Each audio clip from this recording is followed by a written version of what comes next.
নমস্কার বন্ধুরা, আজ আমি ভিডিওতে বলবো মে মাসের 3টে দিনের কুম্ভ রাশির মহারাশিফল সম্পর্কে।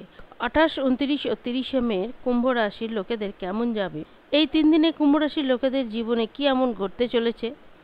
গ্রহের চাল সবসময় পরিবর্তিত হতে থাকে, আর সেই পরিবর্তিত অনুযায়ী আমাদের জীবনের উপর তার একটা প্রভাব পড়ে। তবে এই 3 দিনে মিলিতভাবে যদি রাশিফল বলা যায়, তাহলে কুম্ভ রাশির লোকেদের কর্মজীবনের উপর ভীষণ ভালো প্রভাব পড়ে থাকবে।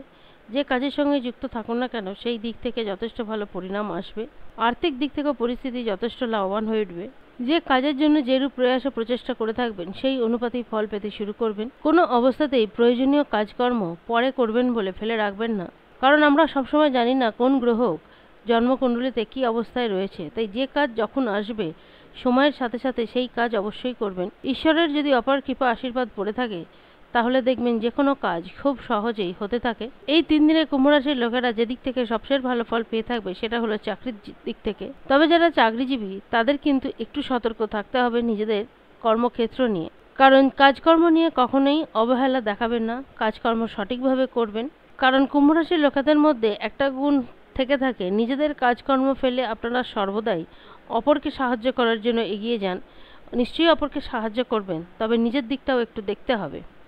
চাকরি ছাড়া যারা নিজ ব্যবসা এবং কারবারির সঙ্গে যুক্ত, তাদেরও ব্যবসা খুব ভালো যাবে। ব্যবসা থেকে আয় উন্নতি হয়ে থাকবে। ব্যবসার উন্নতির জন্য অনেক কিছু পদক্ষেপ নিয়ে থাকতে পারেন।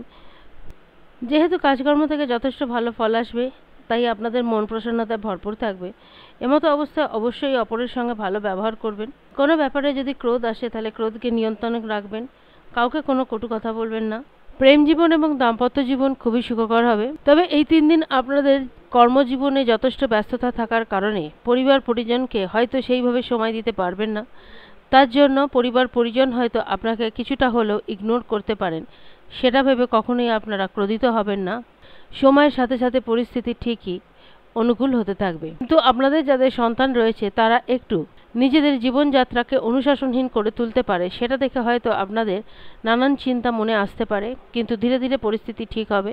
আপনি যত পরিবার পরিজন এবং সন্তানকে সময় দেবেন, ততই তারা অনুশাসনবদ্ধ হয়ে উঠবে। কুম্ভ রাশির যে সমস্ত লোকেরা সামাজিক কল্যাণমূলক কাজকর্ম করে থাকেন, তাদের এই 3 দিন খুব ভালো যাবে। তারা হয়তো বড় কোনো লোকের সঙ্গে সাক্ষাতে আসতে পারেন, যেটা ভবিষ্যতে আপনাদের জন্য ভীষণ ভালো পরিণাম দিয়ে থাকবে। 28 এপ্রিল দিনটা মঙ্গলবার। এই 3 দিনই সূর্য আপনাদের একই স্থানে থাকবে।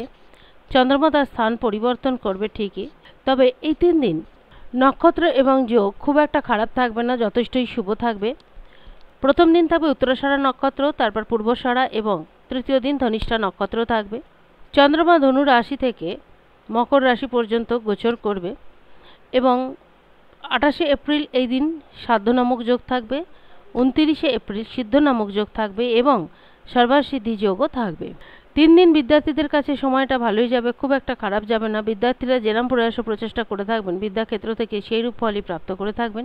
তবে অবশ্যই এই 3 দিনে কুম্ভ রাশির লোকেদের জীবনে একটা অনুকূল পরিবেশই তৈরি হবে।